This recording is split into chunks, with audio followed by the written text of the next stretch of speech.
Om Namo Bhagavate Vasudevaya.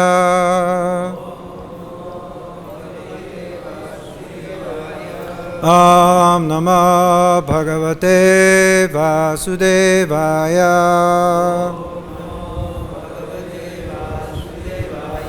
Om Namo Bhagavate Vasudevaya.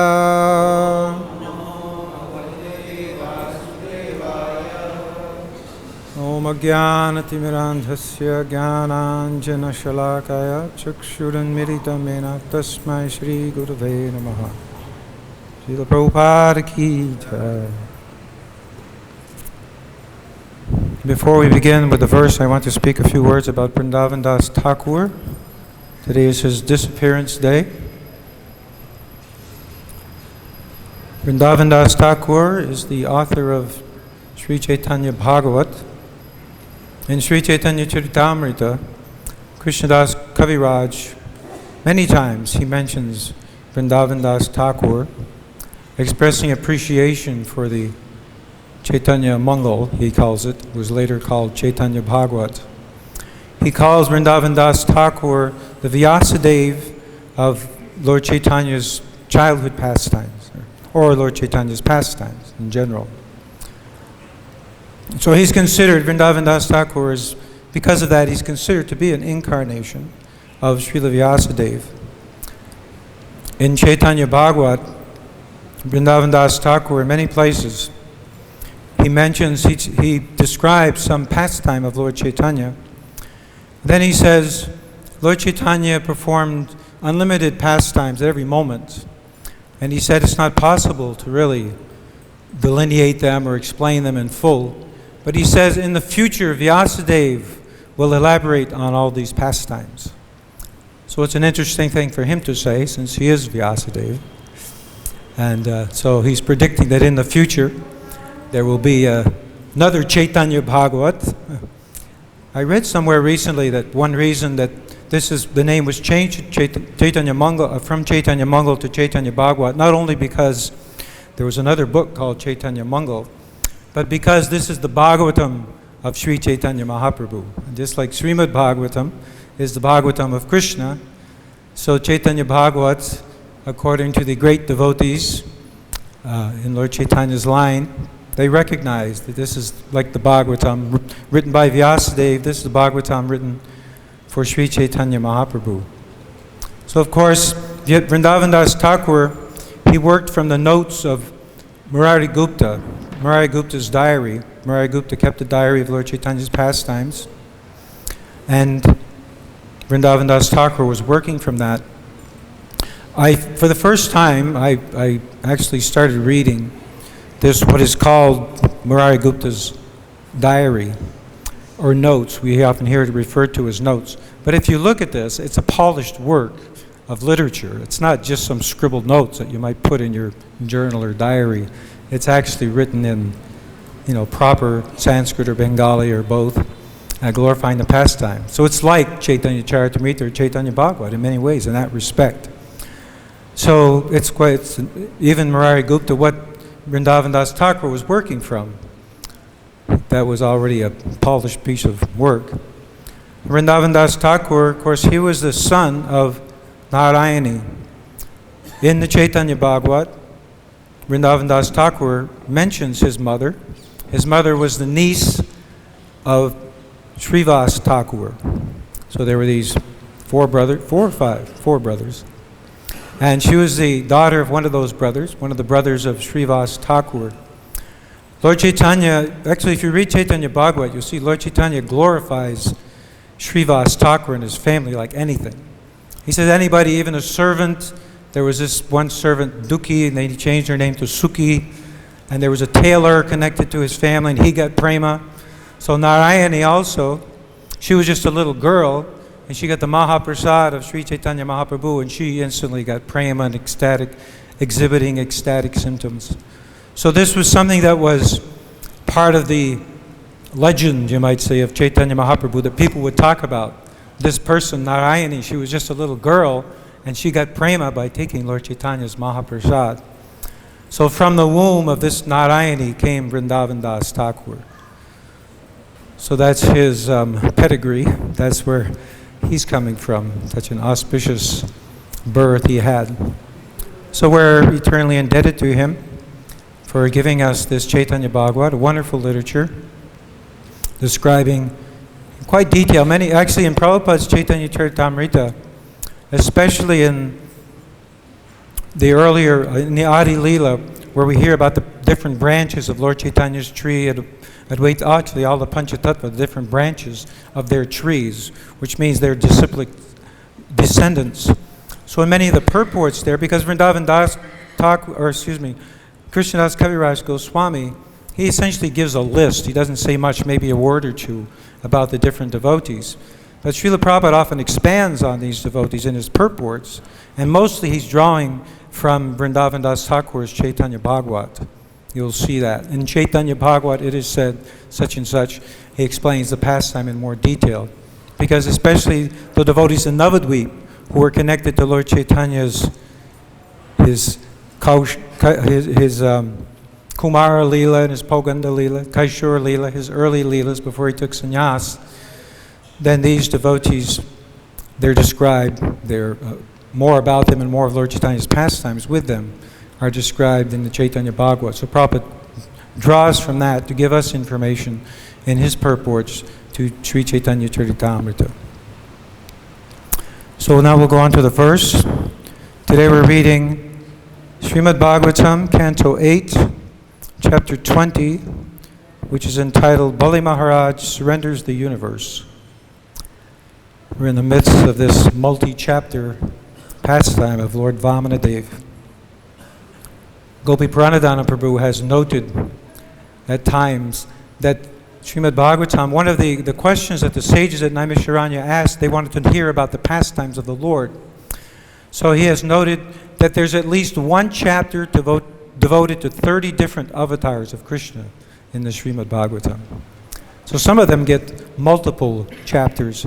So Vamanadev is one of those. By the way, I don't know if it's mentioned, has been mentioned, but among the different kinds of avatars that Lord Chaitanya explained, different categories of avatars, one of those is a Manvantar avatar. Now Srila Prabhupada sometimes refers to the Manu himself as the Manvantar avatar. But strictly speaking, in each Manvantar, there's an incarnation of the Lord. Just like in each Yuga, there's a Yuga avatar. So in each Manvantar, which is the period ruled over by one Manu, there's also an avatar. And the Manu, he's able to consult and get guidance from the Manvantar avatar. So the Manvantar avatar, for the Manvantar that we're in right now, Vaivasvata Manu, is Lord Vamanadev. So he's currently presiding over this Manvantar. And Vaivasvata Manu can ask him questions if he wants some guidance. So we'll chant the verse. Please repeat. Shri Baliruvacha Satyam Bhagavata Proktam Dharmoyam Grihamedinam Artam Kamam Yashovrittim Yo no Bhadeta Karhichit. Shri Baliruvacha, Bali Maharaj said, Satyam, it is truth. Bhagavata, by your greatness. Proktam, what has already been spoken. Dharma, a religious principle. Ayam, that is. Grihamedinam, especially for the householders. Artam, economic development. Kamam, sense gratification. Yashaha vrittim, reputation and means of livelihood. Yaha, which religious principle? Na, not. Badheta, hinders karhichit at any time. Translation. Bali Maharaj said, as you have already stated, the principle of religion that does not hinder one's economic development, sense gratification, fame, and means of livelihood is the real occupational duty of the householder. I also think that this religious principle is correct. Srila Prabhupada's purport. Bali Maharaj's grave answer to Shukracharya is meaningful. Shukracharya stressed that one's material means of livelihood and one's material reputation, sense gratification, and economic development must continue properly. To see to this is the first duty of a man who is a householder, especially one who is interested in material affairs. If a religious principle does not affect one's material condition, it is to be accepted. At the present time in this age of Kali, this idea is extremely prominent. No one is prepared to accept any religious principle if it hampers material prosperity. Shukracharya, being a person of this material world, did not know the principles of a devotee. A devotee is determined to serve the Supreme Personality of Godhead to his full satisfaction. Anything that hampers such determination should certainly be rejected. This is the principle of bhakti. Anukulyasya sankalpa pratikulyasya varjanam. Chaitanya Charitamrita Madhya 22:100. To perform devotional service, one must accept only that which is favorable and reject that which is unfavorable. Bali Maharaj had the opportunity to contribute everything he possessed to the lotus feet of Lord Vamanadev. But Shukracharya was putting forward a material argument to hamper this process of devotional service. Under the circumstances, Bali Maharaj decided that such hindrances should certainly be avoided. In other words, he decided immediately to reject the advice of Shukracharya and go on with his duty. Thus he gave all his possessions to Lord Vamanadev.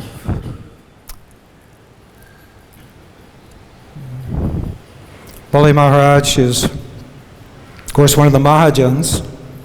Srila Prabhupada in some places says, because he rejected his spiritual master, therefore he is Mahajan.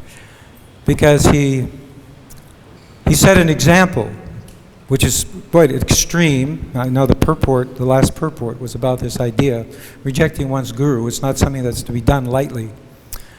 But Bali Maharaj is noted for this. Of course, he's also noted for Sarva Swatmanivedane. In the Bhakti-rasamrita Sindhu, Rupa Goswami has listed the 9 processes of devotional service and the devotee who is the emblem of each one of them, who attained perfection by each one. Each devotee is aligned with one process of devotional service. So Bali Maharaj, Sarvaswatmanivedane, Balira Bhut, Krishnapti Resham Para. So Bali Maharaj is the emblem of surrendering everything to the Lord. Now this verse is quite interesting.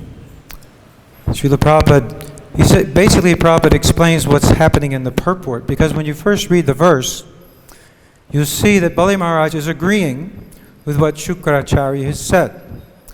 He's saying that, yes, you're right, we shouldn't perform activities if they go against dharma.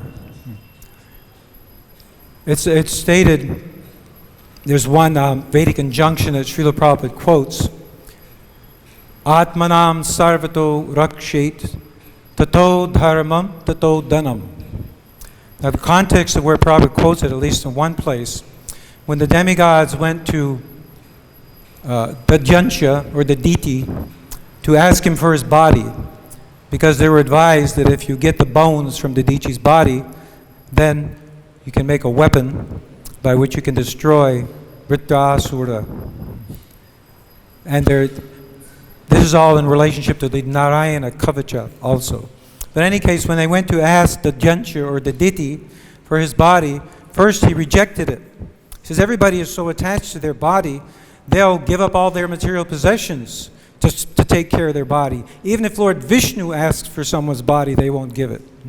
So in the purport to that verse, Prabhupada quotes this Vedic injunction about Atmanam Sarvato Rakshet. One should always protect one's body. There the word Atma means body. So Atmanam Sarvato means always and everywhere. Rakshet. Rakshet, this Rakshet means the imperative. You must. So you must protect the body. And then, why? Why do you want to protect it? Tato dharmam, tato dhanam. Because with your body you can perform dharma. If you don't have a body, then you can't perform religious principles. Like the demigods in the higher planets, they want a body in Bharatvarsha so they can perform special religious principles in the age of Kali. So you can perform your dharma and you can also get possessions, tato dhanam. So you protect your body, then you're protecting your dharma and you're protecting your possessions. So generally, we want to protect the body. We want why? To protect our religious principles. So this is the idea here. Bali Maharaj, or Shukracharya has said, don't do this because you won't be able to execute your religious principles. And Bali Maharaj is agreeing to it. Now, Srila Prabhupada is explaining in the purport why he's agreeing to it. Because Bali Maharaj is saying, yes, I have to protect my religious principles, but what I think of as religion and what you think of religion is two different things. We know, of course, that dharma can be translated in different ways. So there's Sanatan Dharma, then there's Griha Dharma. There's so many dharmas. Dharma means occupation. Prabhupada translates it, occupational duty. Even in the verse, Savai Pung Samparo Dharmo Yato Bhaktir Hokshaje, he translates it there as occupational duty. So your occupation is your dharma, varnashram dharma. But the highest dharma is, of course, Krishna consciousness, the Sanatan Dharma, the eternal dharma of the soul. So Bali Maharaj is agreeing because he's saying, yes, I have to protect my dharma. And my dharma is to give everything to Bali Maharaj, to Vamanadev. So when in the as Bali Maharaj summarizes here what Shukracharya has said, he essentially talks about what his understanding of Dharma is, what Bali Maharaj's understanding of Dharma is. So the words here are Dharmo Yam Griha Medinam. First, something about this word Griha Medinam. Now, actually the word, now Prabhupada makes a distinction in quite a few places actually. We know he makes a distinction between Griha Medi and Grihastha. But oftentimes the word Griha Medi isn't used in a pejorative way, in a bad way, disapproving way. It's just, it has a neutral connotation also. A Grihastha can also be called a Griha Medi, although Prabhupada doesn't generally use it that way. A similar word is Griha Vrata. Griha Vrata means one who has taken a Grihastha vow, literally is what it means. So that can also be neutral, or it can be taken in a bad way. Like Daksha, when he had his conflict with Narada Muni, when Narada Muni kept delivering all his sons, Daksha had the service of creating population, and he created these sons, produced these sons, and Narada Muni kept having him take sannyas. So there, Daksha, he proudly says, I'm a Grihavrati. I'm doing things the right way. I'm following the vows of Grihastha. But Prabhupada also, and Prahlad Maharaj also, he says, what is that? Matirna Krishne Paratasvatova Mito Bipadyeta Grihavratanam. He criticizes the Grihavratas. They'll never become Krishna conscious. Even if they get help from others, they'll never become Krishna conscious because punak punas charvita charvananam, because they're chewing the chew. They're just involved in the same karmic activities over and over and over again. So here, this word Griha Medinam, this is, Prabhupada says in the purport, that especially this ordinary dharma is for the Grihastas. One thing we often find in Srimad Bhagavatam is as soon as a speaker begins, just like Shukadev especially, he begins speaking at the beginning of the second canto. And what is the first thing he does? He criticizes the Grihamedis, basically. He criticizes the ordinary people, which is usually most people are married. And what are they absorbed in? Family life and sense gratification in family life. So he criticizes that, even though it's authorized in the Vedic literature.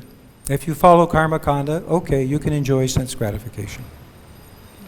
So anyway, in this list here, so it says Dharma oyam grihamedinam artam kamam yasho vrittim.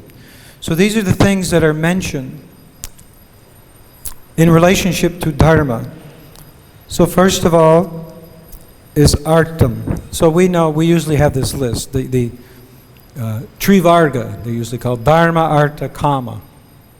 The fourth, of course, is moksha. Then the fifth is prema pumarto maham. So this word artha is very important. It comes up many places in our books. Now in this list of Dharma, Artha, Kama, and moksha, Prabhupada almost invariably translates it as economic development, or getting money, wealth. But in a broader sense, if you look up Sanskrit words in a dictionary, often you'll see there's lots of different words, lots of different meanings, and often their meanings are close to each other. Sometimes they don't even seem close. If you read the 64 Lord Chaitanya's explanations of the Atmarama verse, sometimes you see one word can mean a lot of things that aren't even the same. But in any case, oftentimes they're connected. So the general meaning of artha is purpose or meaning. And especially artha-dam means meaning, or that which gives meaning, or that which fulfills one's purpose. So if your dharma is if you're performing your dharma especially because you want kama, because you want sense gratification, then your purpose is artha, money. You want some money so you can get your kama, satisfy your senses. But artha, in another sense, means the purpose of human life. Komaram acharit pragyo dharman bhagavatani durlabam manusham manusham artam artadam manusham janma artadam tadapi adruvam artadam. This is Prahlad Maharaj's first instruction to his classmates. It says that even though you're young boys, you should become Krishna conscious because you have this human body that you don't, it's extremely rare to get it. Sudurlabham. There's another verse in the 11th canto. It says practically the same thing. This body is temporary, adruvam, but it's artadam. It has value because you can get something valuable with it, even though it's not going to last a long time. In the 11th canto, this verse spoken by the Avaduta Brahmana, Labdva sudurlabhamidam bahusambhavante manusyamartadam nityamapi adira. So that shloka, there again we see this body is anitya. So it's adruvam, according to Prahlad Maharaj, which means temporary. Adruva, druva means which is substantial, which sustains. It seems to be, I'm not a Sanskrit scholar, but it seems to be coming from the same verbal root as drif or dharma. Dharma is what sustains us, sustains our existence, or sustains anything. So adruvam, which doesn't sustain, it doesn't last. So this body doesn't last, but it's artadam, it gives something meaningful. So similarly in this other verse from the 11th canto, anityam apiha dhira turnam yateta napatet anumritya yavan nirshaya shaya vishaya kalu sarvatasyat. This is one of those verses. If you listen to a lot of Prabhupada lectures, one thing you'll find is that there's one particular point that Prabhupada hammers on. I've been reading Chaitanya Bhagavat, and in the commentary, Jiva Goswami mentions one principle. You know these nyayas, there are different kinds of nyayas, Ardha, Kukuti Nyaya, and different kinds, Shaka Chandra Nyaya, and so on. So these are logics or principles, you might say. So there's one principle, which I don't remember the Sanskrit, something about sthana, I think, but the something sthana nyaya, which means repeatedly pounding in the post. So if you want a post in the ground really solid, then you hammer it again and again and again. So Prabhupada would often, in his lectures, repeatedly, he comes back to this point, don't waste the human form of life. It is extremely valuable, extremely rare. Don't waste a moment. So he would quote Prahlad Maharaj and also this Avaduta Brahmana, Labdha sudurlabhamidam bahusambhavante. So it's artadam. So we have when we talk about dharma and artha, the artha that we want from our dharma, of course, we want to go directly to liberation. Not exactly liberation. We want prema, but as a sub-category, a sub-accomplishment of our dharma, our Krishna prema, as we want liberation. Now, many years ago, one of the first scholars who approached Srila Prabhupada, 26 Second Avenue in New York, actually he went there when Prabhupada wasn't there. At first he didn't meet Prabhupada, this Thomas Hopkins. So Professor Hopkins, he went to 26 Second Avenue because he was a scholar of religion. I don't know what his field is exactly.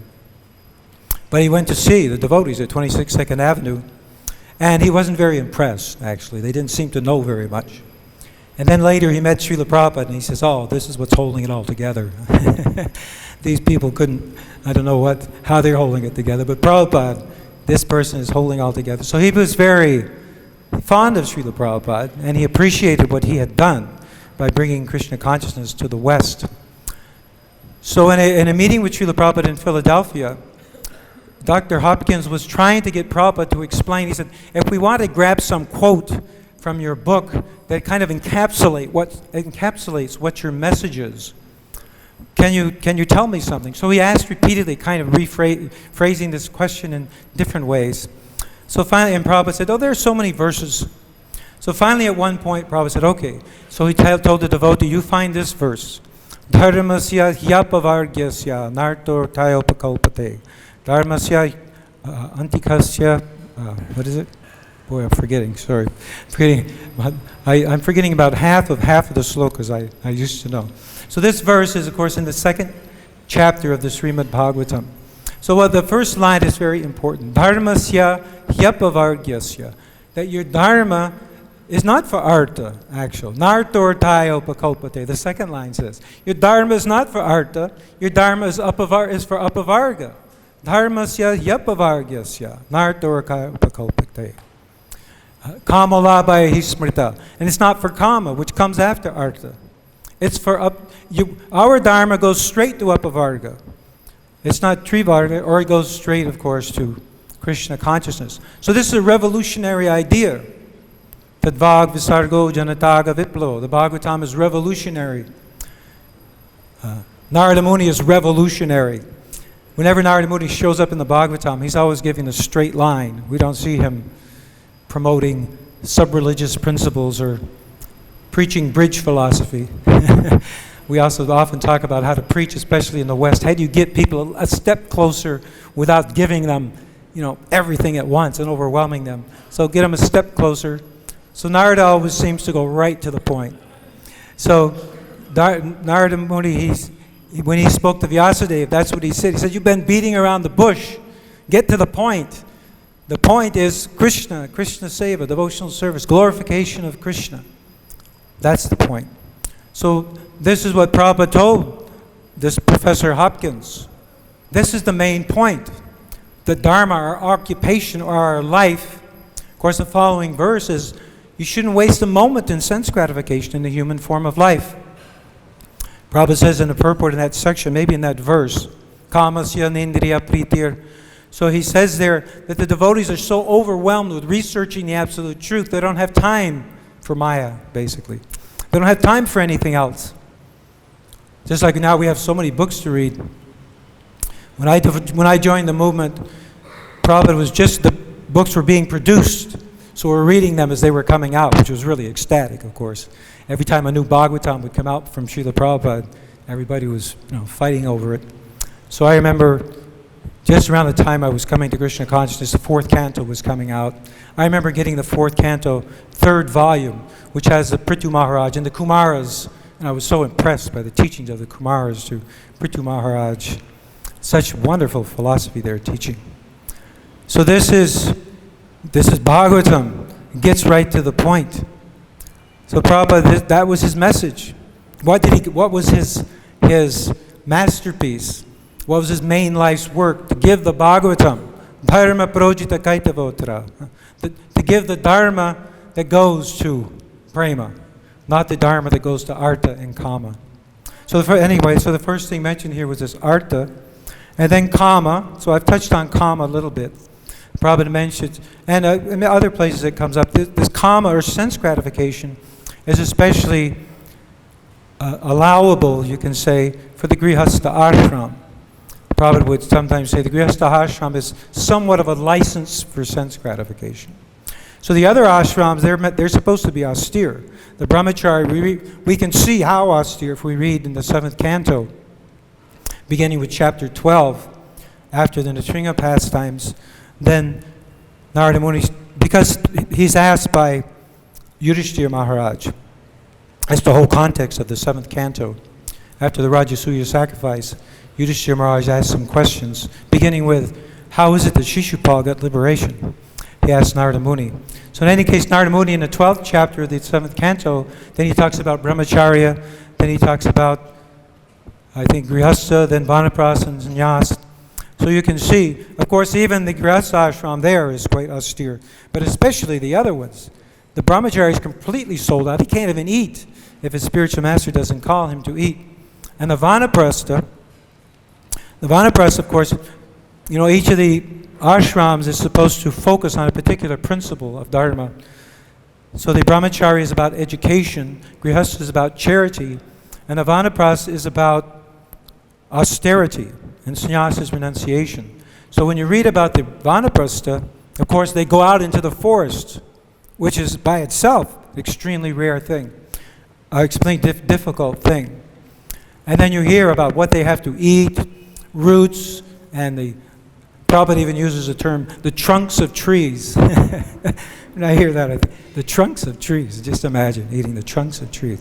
So I guess there are some tasty trunks out there. But imagine how austere it is. You don't cook anything, you just take what's there. And then you dress in tree bark. And we were talking about this in Alachua, and one devotee looked out, he did some research on the internet, and he found that you can get natural fibers that are made of tree bark these days. Of course, they really beat them and they make them into a fine thread. But if you want to be a Paka Vanaprastha, you can get some tree bark clothes and start a trend in ISKCON, I suppose. But it's very austere, we hear, no sense gratification. And what I find interesting, kind of, maybe, I don't think it's meant to be humorous, but when I read it, there's this list of all these austerities, then it says, the basic principle is that one should not be too austere. One should not take on more than one can handle, basically, is the idea. And I read the list and I think, boy, all of that's out of my comfort zone for sure. So in any case, then really people want the artha for kama, for sense gratification. Now the other thing that's mentioned here, well, two other things. Yasha means reputation. So this is also connected to one's dharma traditionally. We know especially the kshatriyas, how they were so attached to yasha. Yasha means fame, it means reputation. So they were so concerned about their reputation, even the demons. Like Jarasandha, he was famous for his giving in charity. And he didn't want to lose that fame. He didn't want to be defamed. We often hear the kshatriyas, they're really worried. Oh, if I do this, I'm going to lose my fame. I'll be dishonored. That's another synonym. Honor, fame, reputation. And another way that Prabhupada translates it is glory, or glories. So you see the idea how these are all kind of connected in meaning. Now this word yasha, it appears, of course, in the last verse of the Guru Ashtakam. Jayan stuvangs tasya yashastri sandhyam. 3 times a day we're supposed to meditate on and offer prayers to the spiritual master and meditate on dhyayan, his yasha.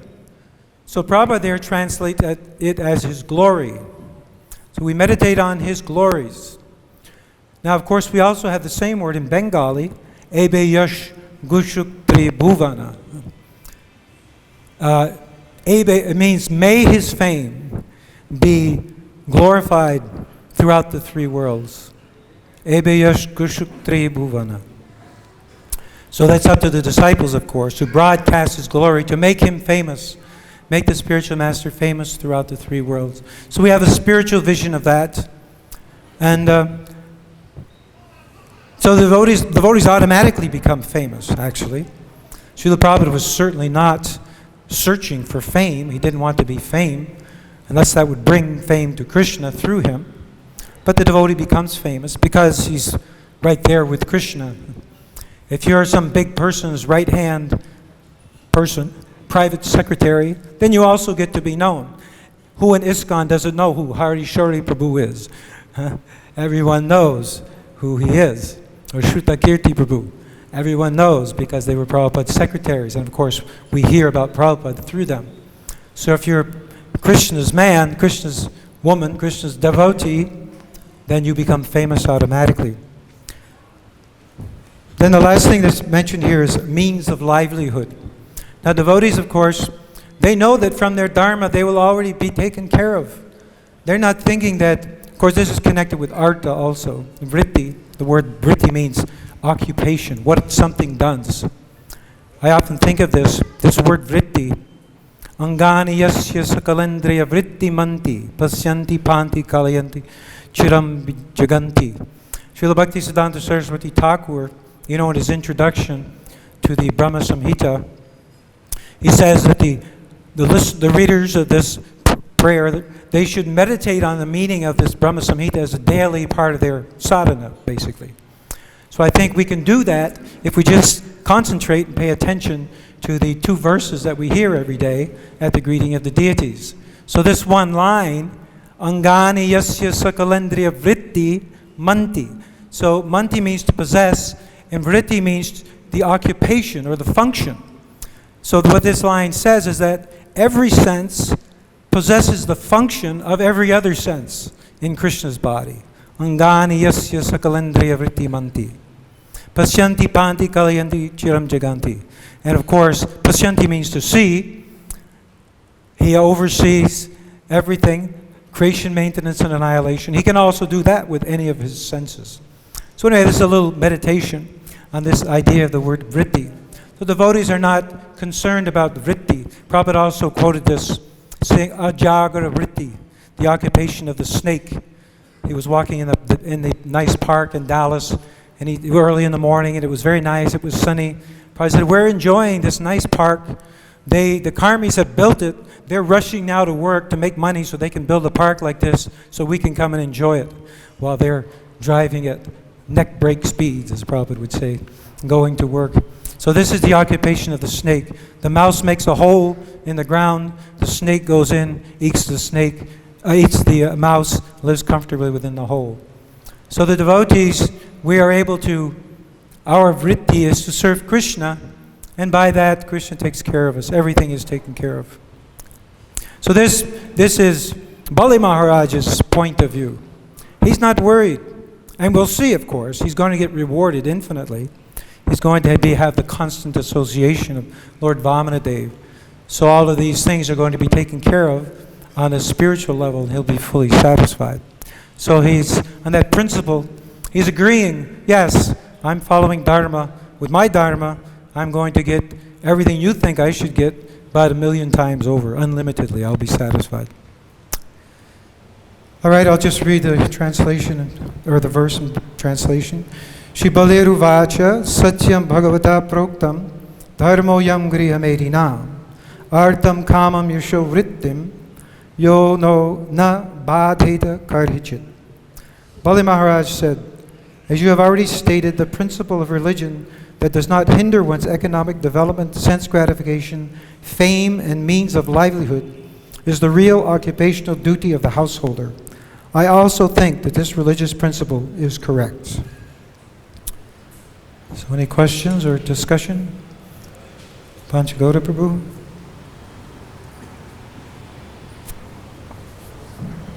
Following Dharma means some austerity is naturally there.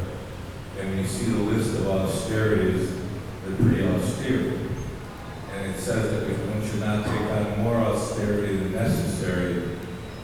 So can one justify in his mind that, Mongol archery is too much austerity, or communist class is too much austerity, or doing practical devotional service is too much austerity? How do we judge how much is too much for us to follow? If we're not following, how do we remedy that? Well, our austerity is what Srila Prabhupada gave us. For regulative principles, the program he gave us. That, of course, is an austerity because we don't want to do it.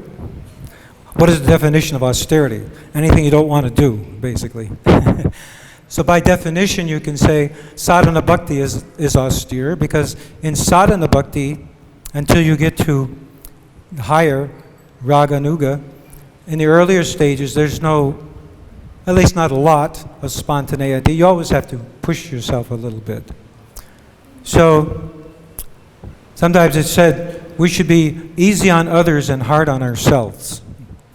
So we don't know what's going on in other people's minds, what kinds of challenges they have in their lives, and we leave it up to them, their relationship with Krishna. But still, of course, we have to say, well, this is what Prabhupada said. Some years ago, I was living in a temple where, actually it was just around the time when things were transitioning from ashram life to more devotees living outside, and attendance at the morning program was kind of going downhill. So, and the temple president was really urging people, please come to Mangalarti, don't be in Maya, and so on. And he wanted me to speak about this, so I did research, and especially in Prabhupada's letters, over and over and over again. Prabhupada, especially when he gives initiation lectures, he says, yes, I accept so-and-so as my disciple, and this person's name is such, and so on. Then he would tell the temple president, and make sure that they're following our program, following the regulative principles, rising early, attending Mangalarti, chanting their rounds, and so on. So Prabhupada, he said this over and over and over again. So maybe sometimes devotees have to make adjustments, but for ourselves, we have to be careful. That's all. We have to be careful how lenient we are with ourselves. Now, devotees, I know, in Bhagavad-Gita, there's this phrase from one translation where Srila Prabhupada, in the translation, he says, what will repression accomplish? Sometimes devotees, they use that as justification, Well, I can't repress my not, wanting to sleep through Mangalarti. What will repression accomplish? So, of course, sometimes devotees take things out of context. Much of the context of Bhagavad-Gita is about varnashram and doing your duty within varnashram. So the idea there is, you're a kshatriya. You can't repress your kshatriya nature and try to be a brahmana. It's not going to work. That's what that's about. By the way, I'll just mention in the context of this, as an aside, devotees like to, whenever something doesn't go right, devotees like to quote this line, every endeavor is covered by some fault. But the context of that is also about varnashram dharma. He's telling Arjuna, don't think that you'll be a brahmana because there's no faults in the Brahman. Brahmanas also have the faults. Sometimes animals are killed in sacrifice. It's not only kshatriyas that have some faults in their dharma. All of the different varnas have some faults. So anyway, a little aside, that's the context. I suppose it is true, of course, that every endeavor is covered by some fault, but that's the context of that statement. So in any case, I think this is an overriding principle that for ourselves, and then of course this ties into the whole idea, well, how do you encourage people? Well, a lot of it, I think, depends on relationship, the kind of relationship. The same thing applies in principle, and the same principle applies in preaching to anyone. We use this word preaching. We use it loosely in ISKCON. Generally, it has kind of a negative connotation. Preaching means almost like scolding, being real heavy with somebody. I don't know if the expression is still around, but in ISKCON we used to have the expression, give the person the sauce. So that means get really heavy with the person, real hard on the person. So we think preaching. So you better preach to this devotee, get this person out of Maya, and what are you going to do? Just lay down the law, and the person's not going to hear anything because you're not giving it in the right way, or they don't feel the love, you might say. So a lot of encouragement has to do with our relationship with that person, and whether we can help the person. Anukulyasya sankalpa pratikulyasya varjana. We can apply the same principle. We accept what's favorable for helping that person, and if it's not going to help, then maybe someone else should talk to them, or someone who can do it in a better way than I can. And also where our perspection, our looking, should be more introspection, looking at our own faults and trying to improve ourselves. And of course, the outcome of improving ourselves is that we will be able to help others better. Prabhupada was able to help so many people because they felt the Krishna consciousness coming from him, and that was inspiring to them. So helping people ultimately means inspiring them to improve. So that takes maturity on our part, and that takes Krishna consciousness, obviously, our own practices. Yes, Dharam Prabhu?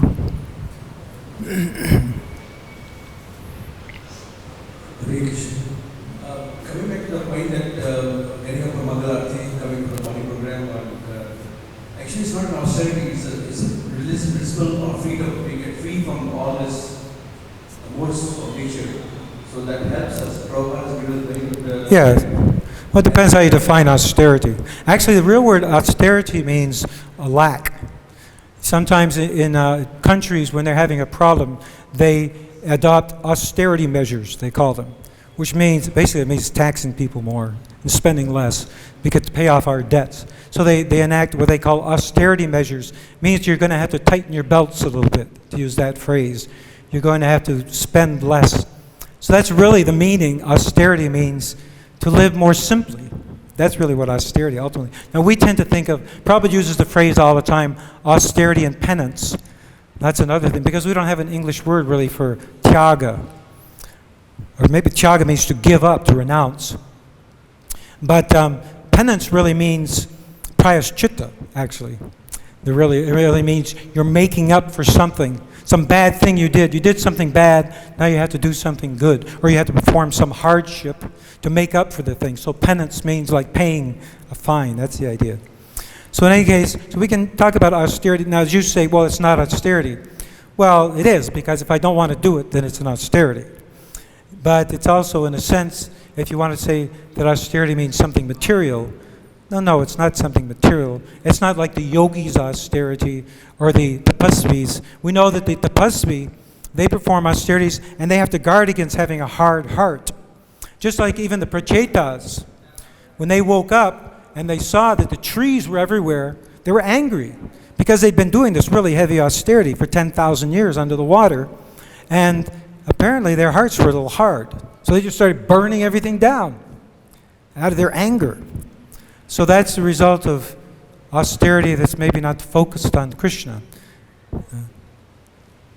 So of course they had some guidance, and these things are sometimes mixed.